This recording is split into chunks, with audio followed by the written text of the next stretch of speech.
Hey, what up? What up? We are back again, and today we're gonna look at Top Gun Maverick. So I know this one's a little old. Well, I don't want to say old. It came out 2 years ago.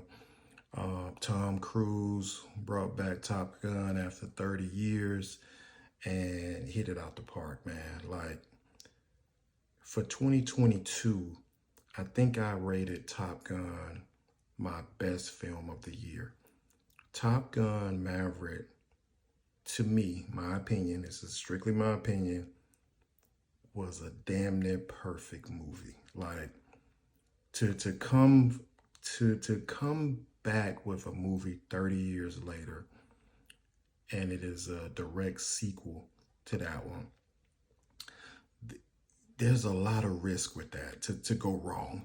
You talking about 30 years, the people that kind of grew up with the first Top Gun, how would it resonate to the younger audience kind of coming into it? And the box office proved that it was a banger, because I think it had the right amount of that nostalgia feel, but updated to where someone kind of brand new coming in could step into it and enjoy it for what it was, not necessarily having to go back and check out the first one.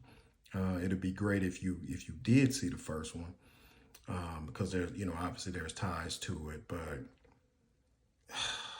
I don't think you can get too much better. Now I know they just announced that there's a possible Top Gun 3 coming with Tom Cruise returning, obviously Miles Teller, and I want to say one other actor that they announced. I can't remember his name, but three of the actors returning that was in Maverick.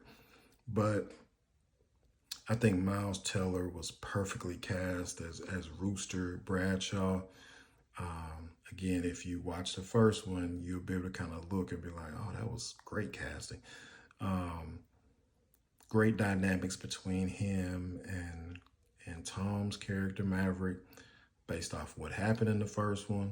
I'm not going to give any spoilers, even though you should have seen it. It's been 2 years, but I won't go too heavy in the spoilers. But it's a great dynamic between those two characters. They carry the film. Well, Tom carries the film, and Miles Teller does a great job as his co-star, as Rooster. Jennifer Connelly's in there, and they do a great job of working in Val Kilmer. Val's had some health issues, and the way that they was able to work him in was a great homage to him as Iceman, and it definitely worked. John Hamm was in there. He played a very strong role.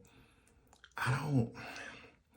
Sometimes I just think you don't necessarily need to keep making films if you hit it out the park. But I know, you know, dollars are going to push things forward. Money makes the world go round. If it made a lot of money, so they're going to keep pushing it as long as they can. But Top Gun Maverick was like the perfect way to kind of end it.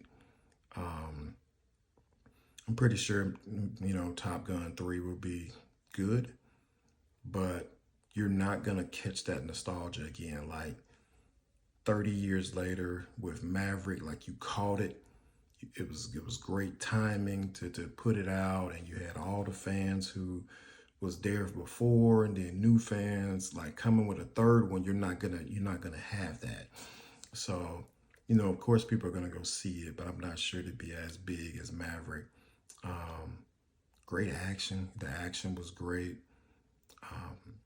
and it had enough action. Like the build up to the third act was well worth it, because when Maverick he's essentially a trainer now. He's a teacher, and he's teaching these pilots regarding this mission that they need to go on. And to see him in that role was stark contrast to who we know, Pete Maverick is, and he played it well. He played it well, and then we get to the third act, and the way that the action played out, and just it had you on the edge of your seat, kind of like, oh man, this is phenomenal. Shot well, shot beautifully, and like I said, damn near perfect film. Like you can't get any closer to perfect than what Top Gun Maverick was. So I watch that a couple times a year. I actually just watched it.